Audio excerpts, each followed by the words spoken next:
Hello students, welcome you all. आज हम Bohr model of atom के बारे में पढ़ेंगे। बोहर का परमाणु मॉडल, जैसे कि आप यहाँ पर टॉपिक पर देख रहे हैं। अभी तक हमने रदरफोर्ड मॉडल और जे जे थॉम्सन के मॉडल के बारे में पढ़ा था। बोहर मॉडल रदरफोर्ड मॉडल में जो कमियां थी उसको दूर करने के लिए दिया गया। रदरफोर्ड मॉडल की जो कमी थी वो क्या कमी थी, जैसे कि हम जानते हैं कि एक एटम के बीच में न्यूक्लियस के बारे में किसने बताया? रदरफोर्ड ने बताया। और उसके चारों ओर शेल होती है, उसके बारे में किसने बताया? रदरफोर्ड ने बताया, जिनमें इलेक्ट्रॉन रिवॉल्व करता है। ऐसा रदरफोर्ड ने बताया। और हम जानते हैं कि इलेक्ट्रॉन नेगेटिवली चार्ज होता है और प्रोटॉन पॉजिटिव, और न्यूक्लियस जिसके अंदर प्रोटॉन प्रेजेंट होता है, न्यूट्रॉन प्रेजेंट होता है, तो प्रोटॉन के ऊपर पॉजिटिव चार्ज होता है, जिसका हमने डिस्कवरी ऑफ प्रोटॉन के अंदर देखा था। गोल्डस्टीन ने प्रोटॉन की डिस्कवरी की थी और जे जे थॉम्सन ने इलेक्ट्रॉन की। जब रदरफोर्ड ने बताया कि इलेक्ट्रॉन न्यूक्लियस के चारों ओर रिवॉल्व करता है, तो वह यह नहीं बता पाया कि ये स्टेशनरी फॉर्म में, एक स्थायी रूप में इसी गोले के अंदर क्यों घूम रहा है। इसी गोले के अंदर ये दूसरे के अंदर घूम रहा है, तो दूसरे गोले में क्यों घूम रहा है, पहले गोले में घूम रहा है तो पहले गोले में ही क्यों घूम रहा है, वो उसको समझा नहीं पाया। कैसे नहीं समझा पाया, यहाँ से बोलते हैं। जैसा कि हम जानते हैं कि नेगेटिव और पॉजिटिव चार्ज क्या होते हैं, आपस में अट्रैक्शन होता है उन दोनों के बीच में। दोनों आपस पास पास में होंगे तो दोनों अट्रैक्ट होकर एक दूसरे में मिल जाएंगे। तो रदरफोर्ड के बारे में मैक्सवेल नाम के वैज्ञानिक था, उसने बताया कि अगर इलेक्ट्रॉन इस न्यूक्लियस के चारों ओर घूमता है तो धीरे धीरे वो क्या होगा, इसकी तरफ अट्रैक्ट होगा। अट्रैक्ट होने पर एक समय ऐसा आएगा जब वो इसके अंदर इलेक्ट्रॉन क्या होगा, इस प्रोटॉन के अंदर गिर जाएगा और इस एटम को डिस्ट्रॉय कर देगा, जो कि पॉसिबल नहीं है। क्योंकि आप जानते हैं एनवायरनमेंट के अंदर सारी चीजें एटम से मिलकर बनी है। बहुत सारे एलिमेंट भी हमने जैसे 30 तक एलिमेंट पढ़े हैं, तो वो भी पढ़े गए एलिमेंट्स होते हैं, एटम होते हैं। अगर ये इसके अंदर गिर जाएगा तो वो डिस्ट्रॉय हो जाएगा, तो एलिमेंट्स कैसे सर्वाइव कर पाएगा। तो वह इसको बारे में पता नहीं पाया। इसी कमी को दूर करने के लिए बोहर ने परमाणु की संरचना के लिए बोहर मॉडल दिया, जिसे बोहर मॉडल ऑफ एटम के नाम से जाना जाता है। इसने क्या बताया?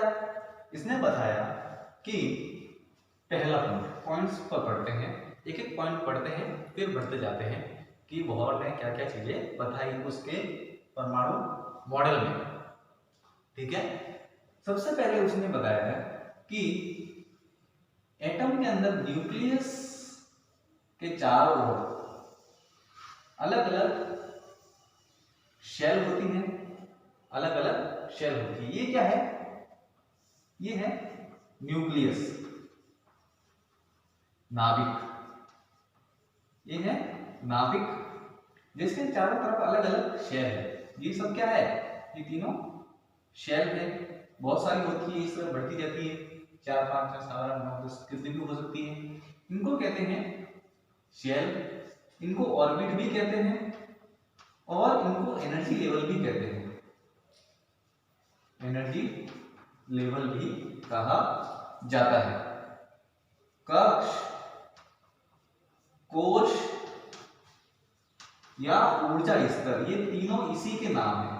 आपको कहीं पर भी इन तीनों में से कोई भी नाम लिखा हुआ मिले तो एक ही चीज है, तीनों क्या है? एक ही है। शेल को, ऑर्बिट को, एनर्जी लेवल को, तीनों एक ही चीज है, तो कंफ्यूज नहीं होना है। तो अब बोहर मॉडल की तरफ बढ़ते हैं। बोहर जो साइंटिस्ट थे, नील्स बोहर, उन्होंने बताया सबसे पहले कि एक एटम के अंदर बीच में न्यूक्लियस होता है, नाभिक होता है, जिसके चारों तरफ अलग अलग शेल होती है, जिसको इन्होंने नाम दिया के एल एम एन, इस तरीके से नाम, के एल एम एन इस तरीके से नाम इन्होंने दिए। इसको के एल एम एन के साथ साथ एक और नाम से जाना जाता है, वो है n = 1, n = 2, n = 3, यानी 1 2 3 4 भी कहा जाता है।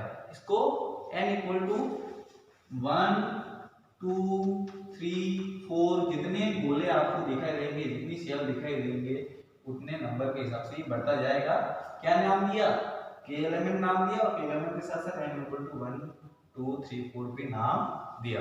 तो बोहर मॉडल के अंदर सबसे पहला जो पॉइंट है, उन्होंने बताया कि एक न्यूक्लियस के चारों तरफ अलग अलग शेल होती है,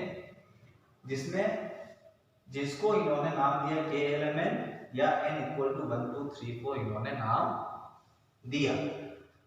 ये पहला पॉइंट था। अब दूसरे पॉइंट की तरफ बढ़ते हैं कि दूसरा पॉइंट इन्होंने क्या कहा, ये आप लिख लीजिएगा पॉज करके। इसके बाद दूसरे पॉइंट की तरफ बढ़ते हैं। तो दूसरे पॉइंट में इन्होंने बताया, स्टेप बाय स्टेप देख रहे हैं कि इन्होंने क्या क्या चीजें एक एटम के बारे में बताई। तो दूसरे पॉइंट में इन्होंने बताया कि न्यूक्लियस के चारों तरफ जो शेल होती है, उसके अंदर इलेक्ट्रॉन रिवॉल्व करते हैं। तो वो एक स्टेशनरी फॉर्म में करते हैं। किस फॉर्म में करते हैं? स्टेशनरी फॉर्म में, यानी कि स्थायी फॉर्म में, स्थायी रूप में क्या करेंगे? घूर्णन करेंगे। ये इसके अंदर घूर्णन करेगा, ये इसके अंदर घूर्णन करेगा। एक शेल का n इक्वल टू 1 है, n इक्वल टू 2 है, के एलिमेंट इस तरीके से बढ़ते जाते हैं 1 2 3 4। तो 1 के अंदर इलेक्ट्रॉन घूमेगा तो उसी के अंदर घूमेगा, 1 के अंदर ही। 2 के अंदर घूमेगा इलेक्ट्रॉन तो 2 शेल के अंदर ही घूमेगा।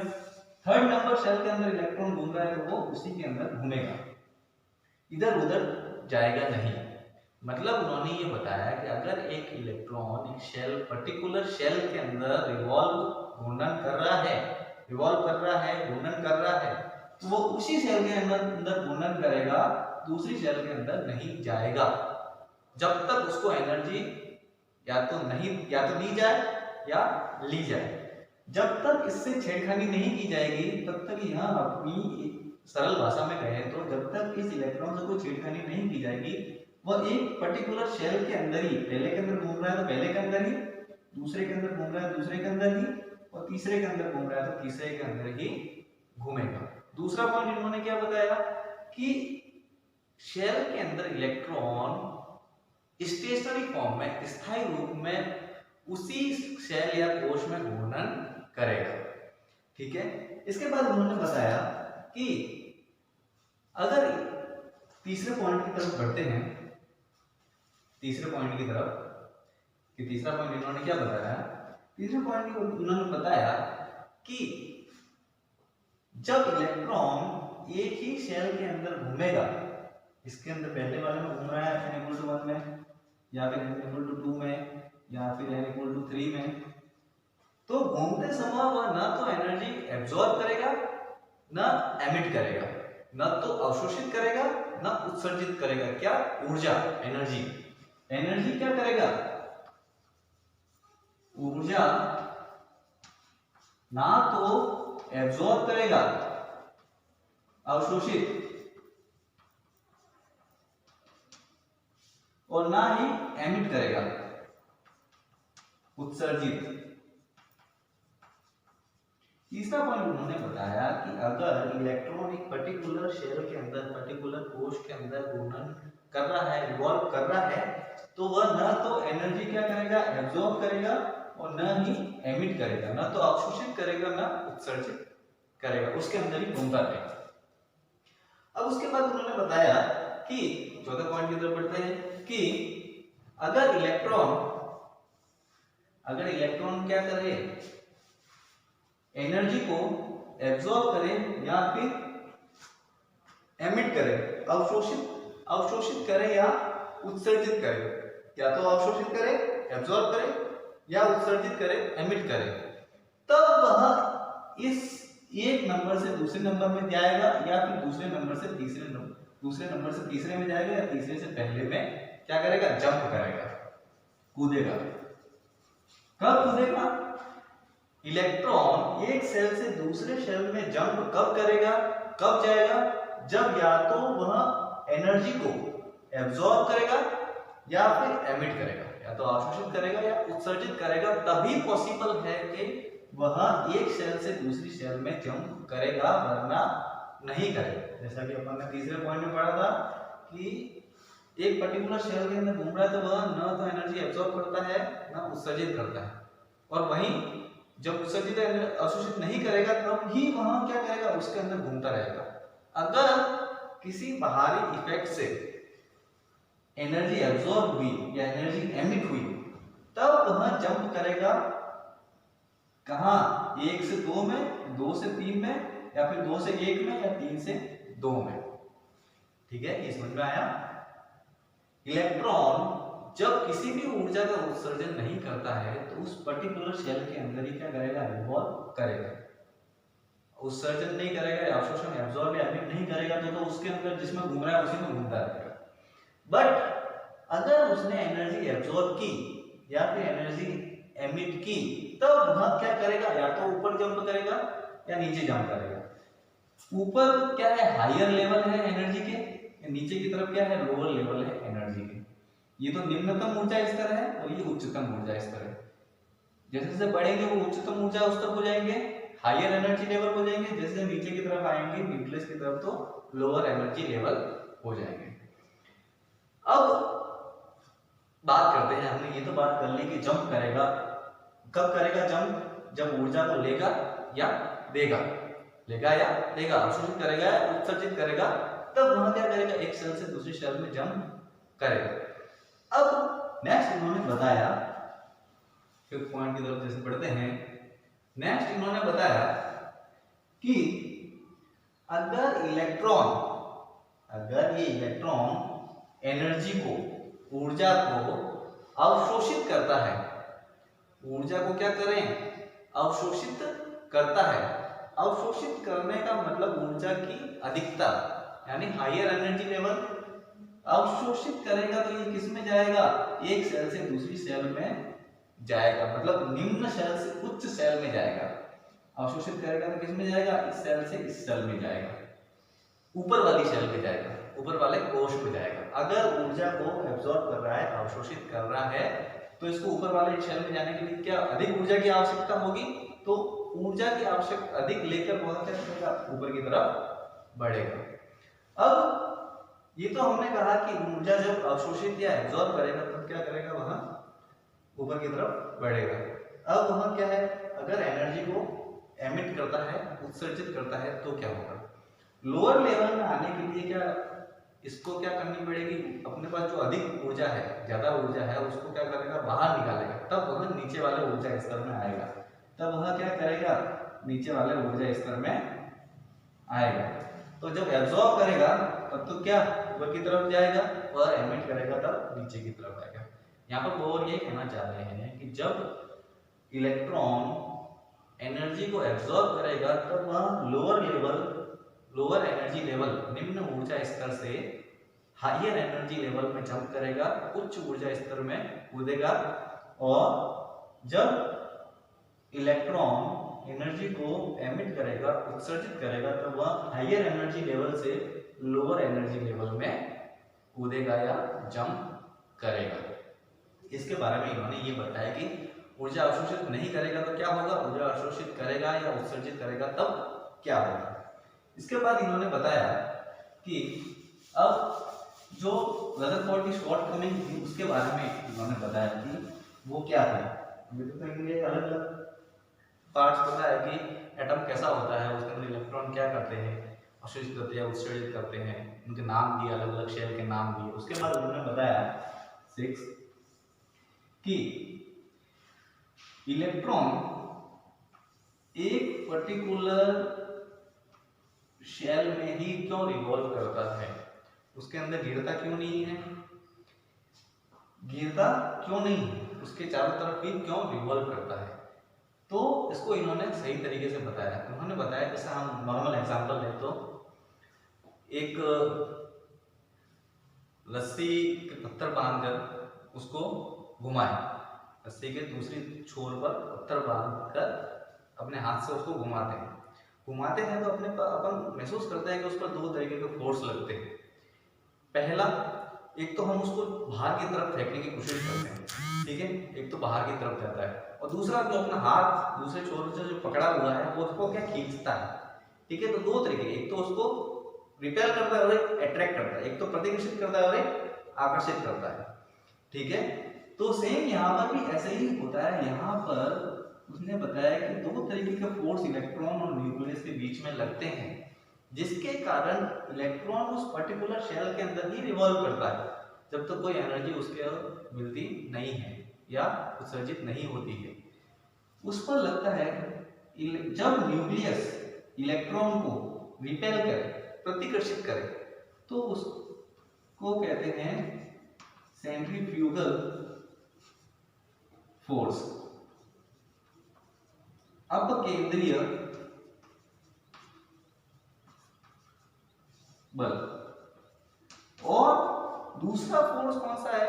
ऐसा फोर्स जो इलेक्ट्रॉन को न्यूक्लियस से अट्रैक्ट करे, वह कहलाता है सेंट्रीपिटल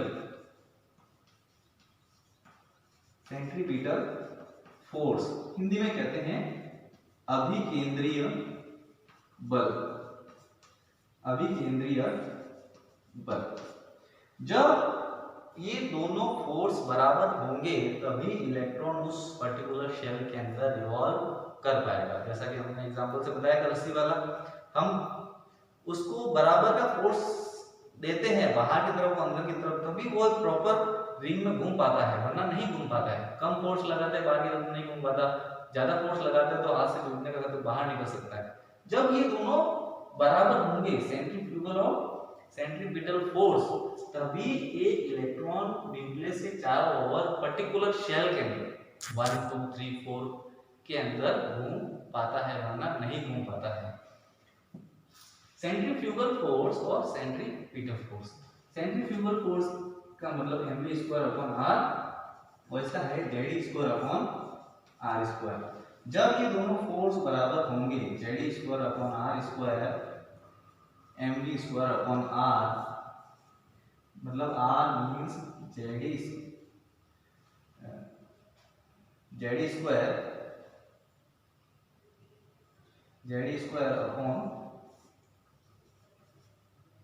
mv²। जब ये दोनों फोर्स बराबर होंगे तभी वह क्या कर पाएगा? रिवॉल्व कर पाएगा, वरना रिवॉल्व नहीं कर पाएगा। इस तरह बोर ने उसके एटॉमिक मॉडल के बारे में बताया। क्या बताया? अगर हम फर्स्ट पॉइंट से बढ़े तो सबसे पहले तो रदरफोर्ड की शॉर्टकमिंग को दूर करने के लिए बोर ने उसका एक एडवांस रूप दिया कि मॉडल ऐसा हो सकता है। ठीक है, सबसे पहले उन्होंने क्या बताया? सबसे पहले उन्होंने बताया कि न्यूक्लियस के चारों तरफ जो रिंग होती है उनको क्या कहते हैं? शेल कहते हैं, ऑर्बिट कहते हैं, एनर्जी लेवल कहते हैं। तीनों एक ही हैं, कोश, कक्ष, ऊर्जा स्तर, तीनों का नाम एक ही है, तीनों एक ही चीज है। ठीक है, शेल, उन्हें शेल कहते हैं और उनको उन्होंने नाम दिया के एलिमेंट या फिर n = 1 2 3 4 5 6, इस तरीके से उन्होंने इसको नाम दिया। सबसे पहले तो उन्होंने शेल के नाम दिए। फिर दूसरा उन्होंने बताया कि इलेक्ट्रॉन जो न्यूक्लियस के चारों तरफ घूम रहा है वो एक स्टेशनरी फॉर्म में घूमता है, न तो एनर्जी एब्जॉर्ब करता है न एनर्जी एमिट करता है, न तो अवशोषित करेगा न उत्सर्जित करेगा। क्या? ऊर्जा, एनर्जी। तभी वो क्या करेगा? उस पर्टिकुलर शेल के अंदर क्या करेगा? घूम पाएगा। अब उन्होंने बताया कि इलेक्ट्रॉन अगर एनर्जी लेगा और एनर्जी देगा, एब्जॉर्ब करेगा या अवशोषित एमिट करेगा, उत्सर्जित करेगा, तो तभी वो एक शेल से दूसरी शेल में जंप करेगा या दूसरे शेल से पहली शेल में जंप करेगा। उसके बाद उन्होंने बताया कि इलेक्ट्रॉन अगर एनर्जी एब्जॉर्ब करता है तो लोअर एनर्जी लेवल से हायर एनर्जी लेवल में जाता है, और अगर इलेक्ट्रॉन एनर्जी एमिट करता है तो हायर एनर्जी लेवल से लोअर एनर्जी लेवल में आता है। उसके बाद उन्होंने बताया कि इलेक्ट्रॉन इस पर्टिकुलर शेल के अंदर ही स्टेशनरी फॉर्म में, स्थायी रूप में क्यों घूम पाता है, उधर उधर क्यों नहीं भागता है। तो उसके लिए उन्होंने बताया कि इस पर दो तरीके के फोर्स अप्लाई होते हैं, सेंट्रीफ्यूगल फोर्स, सेंट्रीपिटल फोर्स, अपकेंद्रीय बल, अभिकेंद्रीय बल। जब ये दोनों फोर्स बराबर होंगे तभी एक पर्टिकुलर शेल के अंदर इलेक्ट्रॉन न्यूक्लियस के चारों तरफ घूम पाएगा, वरना नहीं घूम पाएगा। यह है बोर मॉडल ऑफ एटम।